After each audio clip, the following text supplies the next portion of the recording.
दोस्तों good morning. सुबह का ये ब्लॉग है। तो आप लोग देख सकते हैं कि सुबह का नज़ारा कितना खास है, जो कि सुबह सुबह ही 5 बजे ही पूरा हवा चल रही है। और आप लोग को पता ही कि गर्मी कितना इस बार बढ़ गया, 41 डिग्री जा चुका है, अभी 29 डिग्री है। तो अब एक्चुअली देख सकते हैं कि इतना गर्मी के कारण सुबह सुबह लगता है बारिश होगा। जैसे कि मैं आप लोग को दिखाता हूँ कैसा हवा चल रहा है और बादल कैसा काला है।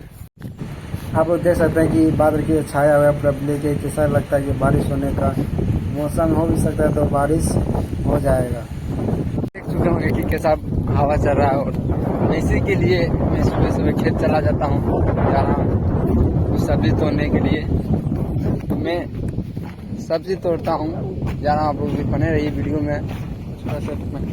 कैसा छोटा छोटा सब्जी रोपा हुआ है, आप लोग भी कद्दू रोपा हुआ है, सब्जी मक्के है। संपर्क करें तो गन्ना खिलाने के लिए मैं खेत पटा हुआ खेल से मक्के बाहर होने के बाद इसको क्या हाल लगा, आप लोग ही कमेंट करके बताइएगा।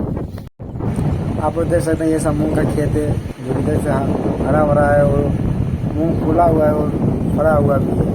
तो हम लोग खाने जैसे आप लोग देख सकते हैं कि हम आ चुके हैं खेत। और ये मेरा सब्जी बोरा तोड़ने के लिए बोरा टूट गया है, दे बोरा में भर लिए हैं और हम लोग चलते हैं। तोड़ देने के बाद उसके बाद मैं देख सकता है आप लोग माथा पे बोरा लेके घर जा रहा हूँ। इतना ही सब्जी टूटता है, इतना तोड़ के आज मैं घर जा रहा हूँ। आप देख सकते हैं। मिलते हैं फिर नेक्स्ट किसी ब्लॉग में। तब तक के लिए थैंक यू। चैनल पर परिवार तक चैनल को सब्सक्राइब कर रहे हैं और फेसबुक पेज पर आप लोग देख रहे हैं तो फेसबुक पेज को फॉलो कर लें। धन्यवाद।